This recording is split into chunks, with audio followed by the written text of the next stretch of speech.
முன்னாள் ராணுவ வீரர் அனைவருக்கும் எனது காலை வணக்கம். ஐயா, இந்திய ராணுவத்தில பணிபுரிந்து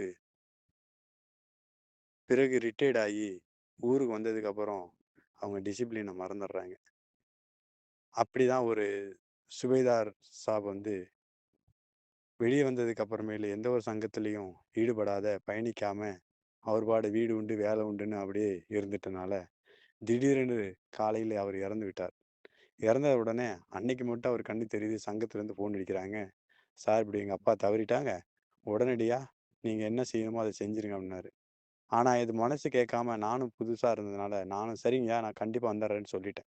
காலையில போய் பார்த்துட்டு நான் சங்கத்தில இப்படி சொன்னதுனால, சங்கத்தில இருக்கிறவங்க ஒரு என்னுடைய மோஸ்ட் சீனியர் அவர் சொன்னார் ஒரு கருத்து. அந்த கருத்து சொன்ன உடனே எனக்கு உண்மையிலுமே அப்போ கோவமா இருந்தது.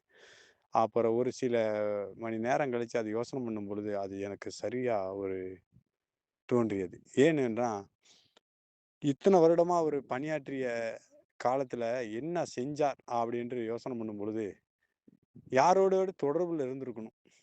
தொடர்புல இருந்து என்ன நடக்குது, நமக்கு அடுத்த சந்ததிக்கு என்ன குடுக்க போறோம் அப்படின்னு முதல்ல தெரிஞ்சிருக்கணும். அவரு செய்யாதவரு ஒரு சுபேதாரும் கிடையாது. அவர் பட்டாளத்துக்கு பென்ஷன் வாங்க தகுதியும் கிடையாது. பட்டாளத்துக்குன்னு சொல்றதுக்கு தகுதியும் கிடையாது. அவர் எந்த ஒரு குரூப்லயும் பயணிக்காத காரணத்தினால, அவருக்கு எந்த ஒரு ராஜ மரியாதையும் குடுக்கக்கூடாது அப்படின்னு கட் அண்ட் ரைட்டா அவர் சொல்லிட்டார். அவர் சொன்னது எனக்கு சரியா அப்ப படல. ஆனா அப்புறம் கொஞ்ச நேரம் கழிச்சு தான் புரிஞ்சுக்கிட்டேன். இது எல்லாம் அவரவர் ஊர்ல ஒரு சில நபர்கள் இருக்கிறாங்க. அந்த நபர்களுக்கு இப்படி பண்ணுனா மட்டும் தான் கடைசி சாகுற நேரத்துல 2 மாசம், 3 மாசம் கட்டியோ சேர்ந்தாலோ அப்படி சேர்க்கக்கூடாது.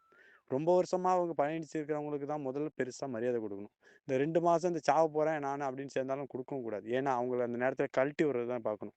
ஏன்னா இத்தன வருஷம் கண்ணு தெரியாது. இப்ப வந்து திடீர்னு வந்து சேர்ந்து நான் பயணிக்கிறேன், பண்றேன் அப்படின்னா ஏத்துக்க கூடாதுங்கயா. அவங்களுக்கு வந்து ஒரு புரிதல கொண்டு வரணும். அரசியல்வாதிகளுக்கு கூட கிடைக்காத மரியாதை, ஒரு அரசு அதிகாரிகளுக்கு கிடைக்காத மரியாதை, ஒரு அரசில் பணிபுரிந்து இராணுவத்தில் பணிபுரிந்து மற்றும் அவர்களுக்கு மட்டும் தான் அந்த ராஜ மரியாதை கிடைக்கும். கொடி மலங்கி அவங்களுக்கு போய் அந்த பொதுமக்களுக்கு முன்னாடி அந்த சல்யூட் அடிச்சு அந்த கொடிய அவங்க மேல போர்த்தும் பொழுது, அங்க இருக்க மக்கள் எல்லாம், "ஓ! அப்படியா?" அப்படின்னு அது ஒரு அந்த பெருமை வந்து அந்த இடத்துல ஒருத்தர் யாரு கிடைக்கும்னா, அந்த ராணுவ வீரர்களுக்கு மட்டும் தான் கிடைக்கும். அந்த மரியாதை வேணும், எல்லாம் வேணும். ஆனா சங்கத்துல சேர்ந்துக்க மாட்டாங்களாம். இது என்னங்கய்யா நியாயம்? அப்போ இவங்களுக்கு மரியாதை வேணும், எல்லாம் வேணும். ஆனா யாரு கூடயும் தொடர்பு வச்சுக்க மாட்டாங்களாம். இவரு காச வாங்கி, வாங்கி அவர் பாட்டுக்கு செலவு பண்ணுவாராம். பான் பராக் போடுவாராம். ஊர் சுத்துவாரு. சொந்த பந்தம் பார்ப்பாராம். எல்லாம் அப்ப சொந்த பந்தம் இருக்கும்போது எதுக்கு ஆர்மிக்காரங்க வந்து மரியாதை மட்டும் வேணும்னு எதிர்பார்க்குறாங்கன்னு எனக்கு ஒண்ணும் புரியல. அதனால அவர் சொன்ன கருத்து வந்து எனக்கு ரொம்ப ஆணித்தனமா மண்டையில ஏறுச்சு. அதனால எந்த ஒரு குரூப்பில் பயணித்திருந்தாலும், தலைவர்களா இருந்தாலும், செயலர்களா இருந்தாலும், யாரா இருந்தாலும் அவங்க இதோட என்னுடைய கருத்தா ஏத்துக்கிட்டு, அவங்களுக்கு இந்த உதவிய செய்யா செய்யவே கூடாது. அவ்வளோதான் என்னோட கருத்து. இது என்ன தவறா எடுத்துக்கிட்டாலும் சரிதான். இது தவறே எடுத்துட்டாலும் ஒரு பிரச்சனையும் கிடையாது. அவங்க ஏதோ எத்தன சங்கம் குவா குவான்னு கத்துது, தொண்டை தண்ணிய கத்துது. அவங்க இதெல்லாம் செவி கேட்காம அவங்க பயணிக்கும்போது, சிவிலியன் மாரி, அவங்களுக்கு அந்த செவி கேட்காம இறக்கும்போது பயணிச்சுட்டு போயிட்டே இருங்க. அவங்களுக்கு உதவியே செய்யாதீங்க. யாரு நம்மள நம்பி வர சர்வீஸ்மேனுக்கோ அவங்களுக்கு மட்டும் உதவி செஞ்சால் போதும். என் வீட்டு பக்கத்துல ஒரு முட்டாள் பையன் இருக்கிறான். கத்தி கத்தி எனக்கு தொண்டை தண்ணியே போயிடுச்சு. அவனுக்கு நான் முடிவு பண்ணிட்டேன். என் சங்கத்துல இருந்து யாரும் வரக்கூடாது அப்டின்ட்டு.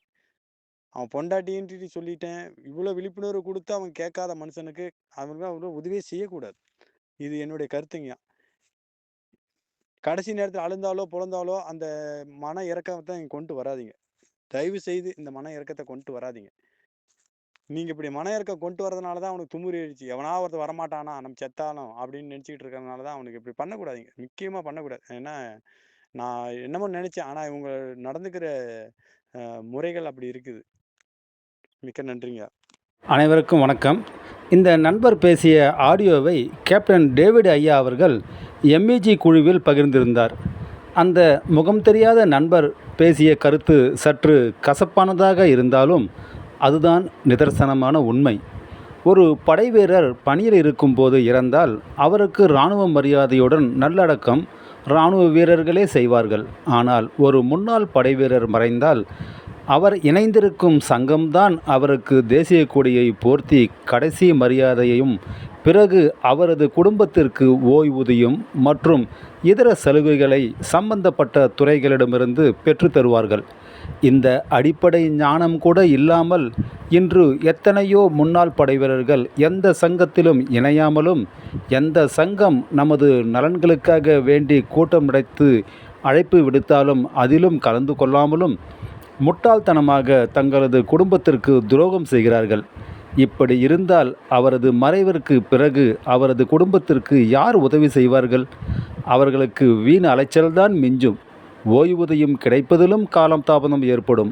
எனவே தங்களது குடும்பத்தை உண்மையிலேயே நேசிப்பவர்கள் தயவு செய்து எங்களது சங்கத்தை போல் சிறப்பாக செயல்படும் ஏதாவது ஒரு சங்கத்தில் உறுப்பினராகி தங்களது குடும்பத்தாரின் பாதுகாப்பை உறுதி செய்யவும்.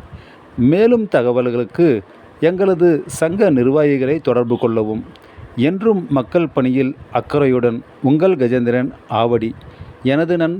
எனது தொலைபேசி எண் 9750739100. மீண்டும் கூறுகிறேன், 9750739100. நன்றி, வணக்கம். வாழ்க வளமுடன், நலமுடன் நீடூழி. வந்தே மாதரம். ஜெய் ஹிந்த். இந்த விழிப்புணர்வு காணொளியை அனைவரும் அறிய அதிகமாக பகிரவும் தோழர்களே.